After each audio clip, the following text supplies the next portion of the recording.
नमस्कार दोस्तों, अक्सर मेरे साथ ये होता है कि जिन खबरों और किरदारों के साथ मैं दिन भर जूझता रहता हूँ, उलझता रहता हूँ, वे मेरे सपने में आते हैं और मुझे तरह तरह से परेशान करते हैं। कल रात भी यही हुआ। दिन भर गांधी की गुमनामी और उनकी प्रसिद्धि में गांधी फिल्म के योगदान पर अवतारी लाल के विचार और प्रतिक्रियाएं पढ़ते पढ़ते सोया ही था कि गांधी जी प्रकट हो गए। मैं अचकचा के उठ बैठा। देखा तो वो अपने चिर परिचित रूप में मेरे सामने खड़े हैं।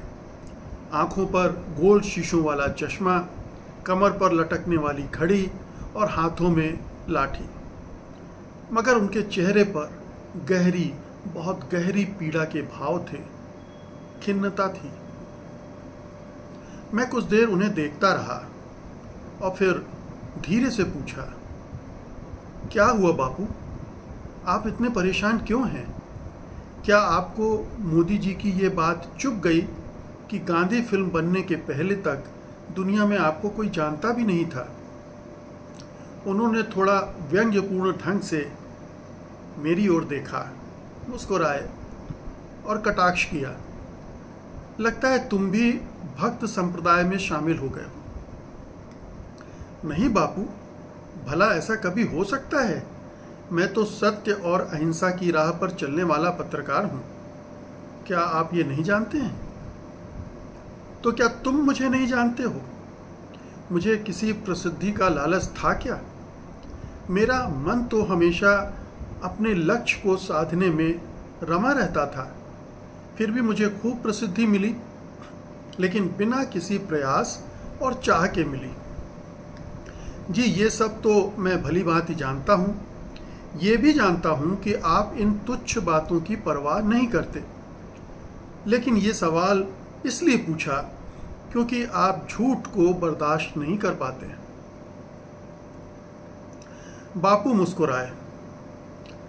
अगर कोई एक बार झूठ बोले तो क्षमा किया जाना चाहिए। जो कई बार झूठ बोले उसे समझा बुझाकर सत्य की राह पर लाना चाहिए।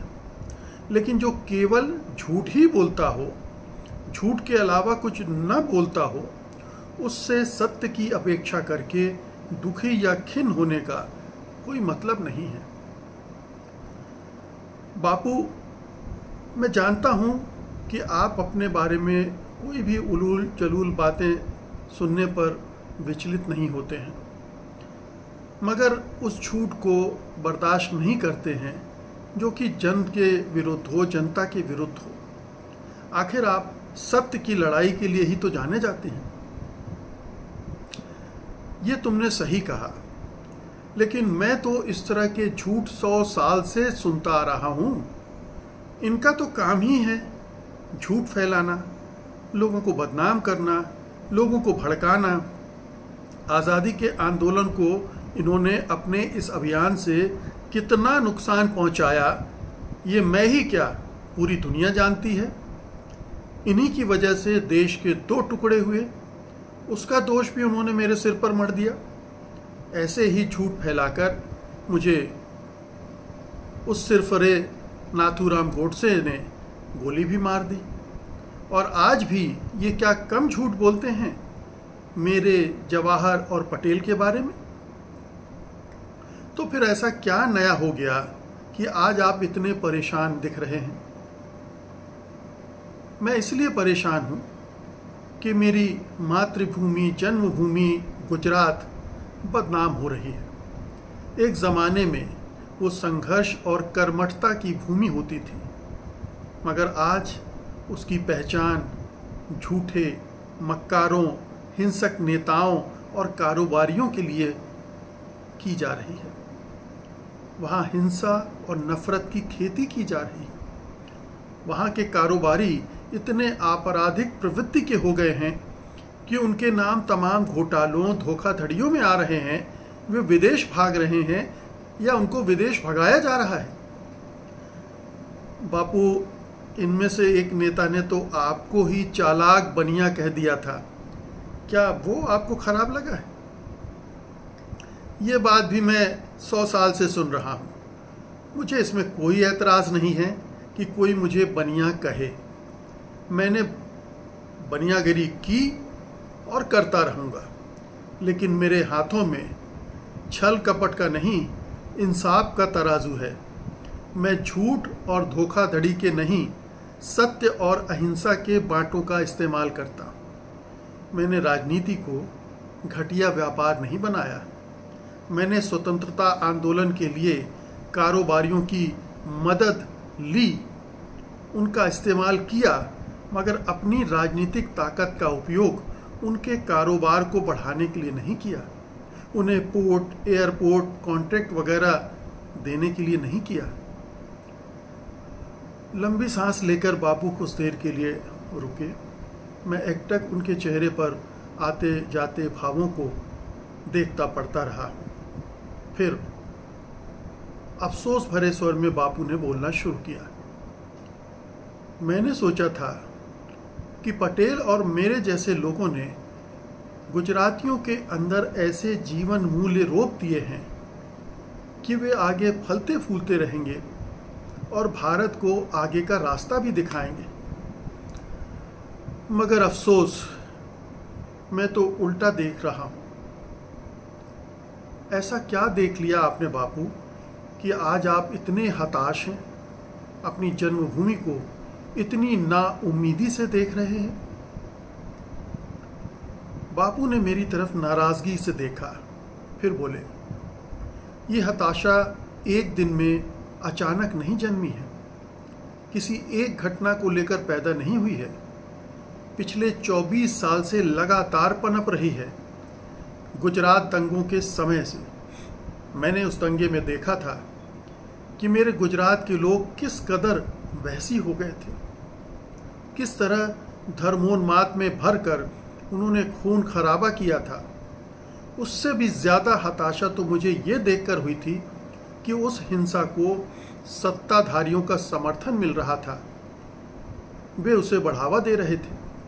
सरकार चाहती तो 24 घंटे में दंगे रोक सकती थी, मगर उसने नहीं रोके। इस दंगे ने दुनिया भर में मेरे गुजरात को बदनाम कर दिया, मेरे गुजरात के माथे पर कलंक का टीका लगा दिया। देखिए बापू, दंगे तो दूसरे राज्यों में भी होते रहते हैं। इससे ये साबित नहीं होता कि उन राज्यों के लोग हिंसक हैं, दंगाई हैं। तुम ठीक कहते हो, मगर गुजरात में दंगों को कभी रुकने नहीं दिया गया। और राज्यों में दंगे होते, ख़त्म हो जाते हैं, परिस्थितियां सामान्य हो जाती, मगर गुजरात में दंगों को कभी रुकने नहीं दिया गया। वो दूसरे रूपों में समाज के अंदर चलता रहा। उस दंगे से पैदा हुई हिंसा को पालने पोसने का काम किया गया। वो हिंसा बेशक खून खराबे के रूप में फिर सामने नहीं आई, मगर आम गुजराती के अंदर उसका स्थायी वास हो गया। वो एक समुदाय के प्रति नफरत से भर गया। ये नफरत तरह तरह से काम करती रही। राजनीति ने उसका भरपूर इस्तेमाल किया। इसीलिए जब दंगाइयों को अदालत से छुड़वाया गया तो लोग बड़े खुश हुए। बिल्किस बानो के अपराधियों को छोड़ा गया तो मेरे गुजरात में विरोध होने के बजाय खुशियां मनाई गईं, मिठाई बांटी गई। कितना डरावना, कितना भयभीत करने वाला दृश्य था वो। तुमने सोचा है कभी? भयभीत करने वाला क्यों? ये तो आज के भारत की पहचान बन गया है। यहाँ तो जब तक नरसंहार के आह्वान होते रहते हैं। भयभीत करने वाला इसलिए क्योंकि ये एक समाज में हिंसा की स्वीकार्यता और उसको सेलिब्रेट करने का लक्षण था। जब कोई समाज हिंसा को मान्यता देकर उसे सेलिब्रेट करने लगता है, उत्सव के रूप में मनाने लगता है, तो वो खुद अपराधियों की तरह हो जाता है। मेरा गुजरात इसी मुकाम पर पहुंच गया है। लेकिन बापू, क्या आप अपने तर्क को अति तक नहीं ले जा रहे हैं? गुजरात में एक छोटा सा वर्ग होगा जो इस तरह से सोचता होगा, करता होगा। अधिकांश आबादी तो अपनी रोजी रोटी को लेकर ही व्यस्त रहती है, परेशान रहती है। ये तो और भी खतरनाक है। कुछ लोग हैं जो इस हिंसा का मजा ले रहे हैं और बाकी उदासीन बने हुए हैं, जबकि उन्हें इसके खिलाफ खड़े होना चाहिए। वे तो अपनी चुप्पी से इस हिंसा का समर्थन कर रहे हैं, बार बार वोट देकर सत्ता को मजबूत कर रहे हैं। मैं जानता हूं कि वहां बहुत सारे लोग इस सब को नापसंद कर रहे हैं। ऐसे हजारों लोगों से मैं मिल चुका हूं, उनके सपने में आ चुका हूं। वे बुरी तरह से डरे हुए हैं। उनका ये डर ही मेरी हताशा की वजह है। ऐसे लोग जब डर से चुप हो जाते हैं तो अत्याचारियों के हौसले और भी बुलंद हो जाते हैं। और इससे भी खतरनाक बात क्या है जानते हो? जी, क्या है? गुजरात में तैयार किया गया ये जहर पूरे देश में फैलाया जा रहा है। जो गुजरात में हुआ अब पूरे देश में हो रहा है। गुजरात के दूत देश भर में इस हिंसा और नफरत की भावना को फैला चुके हैं। भारत के अधिकांश हिस्से में अब वही सब हो रहा है। मैं तो पूरे देश में बल्कि दुनिया भर में घूमता रहता हूँ। हर जगह वही नफरत की बातें, हिंसा की साजिशें। विदेशों में बसे गुजराती तो और भी उन्मादी हो गए हैं। वे खुद को राष्ट्रभक्त बताते हैं, मगर उनके इरादे मुझे राक्षसों से भी ज़्यादा बुरे लगते हैं। अब सोचो, गुजरात और गुजरातियों की क्या इमेज देश दुनिया में बन रही होगी। बापू, आप कुछ ज़्यादा ही चिंता नहीं कर रहे क्या? देखिए, हम लोग कितने आराम से रह रहे हैं। देश में राम राज्य आ गया है।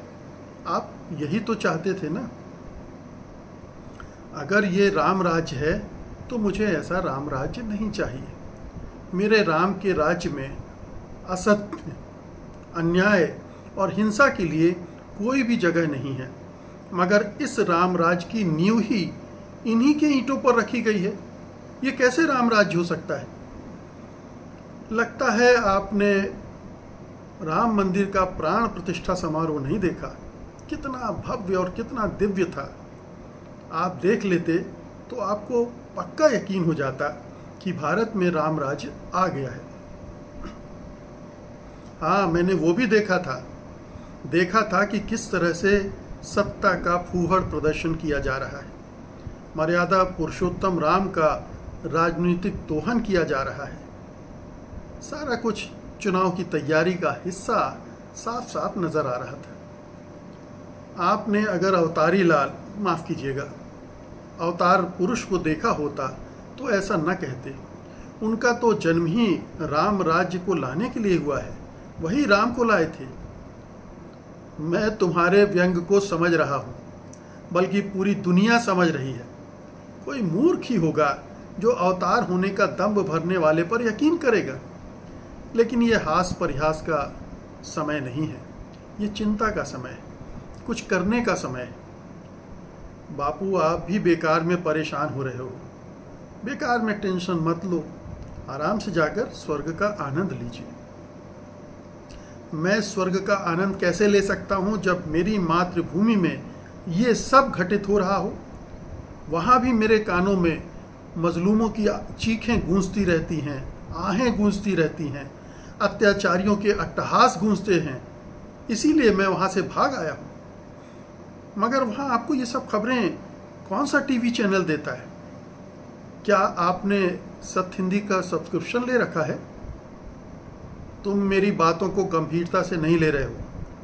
स्वर्ग लोक छोड़कर मेरी आत्मा इस चिंता में भटक रही है कि कैसे अपने गुजराती भाइयों को समझाऊं, कैसे इस देश को ऐसे गुजरातियों से बचाऊं जो अपनी सत्ता और धन की वासना में मानवता को नष्ट भ्रष्ट कर रहे हैं। बापू, आप बहुत सीरियस लग रहे हैं। हाँ, मैं सीरियस हूँ क्योंकि मुझे साफ दिख रहा है कि देश में एक हिटलरी राज सत्ता कायम है और वही कुछ दोहराया जा सकता है जो जर्मनी में हुआ था। बापू, आपकी आशंका सही हो सकती है। बहुत सारे लोग भी ऐसी ही आशंकाएं जाहिर कर रहे हैं। मगर ये सत्ता अंग्रेजी राज से भी ज़्यादा दमनकारी है। वो किसी भी हद तक जा सकती है, किसी को भी जेल में डाल सकती है। ऐसे में मैं या कोई क्या कर सकता है? अब तो जो होना है होकर रहेगा। इस देश के लोगों को अब हिटलरी राज का स्वाद चखने के बाद ही समझ में आएगा कि उन्होंने आस्तीन में कैसा सांप पाल रखा था। वे तो कुछ सोचने समझने के लिए फिलहाल तैयार ही नहीं है। 1857 में अंग्रेजों द्वारा किए गए भयानक दमन के बाद भी लोगों को यही लगा था। अंग्रेजों ने तो आज से 1000 गुना ज़्यादा अत्याचार उस समय किए थे, मगर लोग जागे, लड़े और आखिरकार आज़ादी लेकर ही माने। आज के लोगों में तो आज़ादी की समझ और चाह दोनों पहले से ज़्यादा गहरी है। ज़रूरत तो बस इस बात की है कि उन्हें एहसास हो कि सही क्या है, गलत क्या है।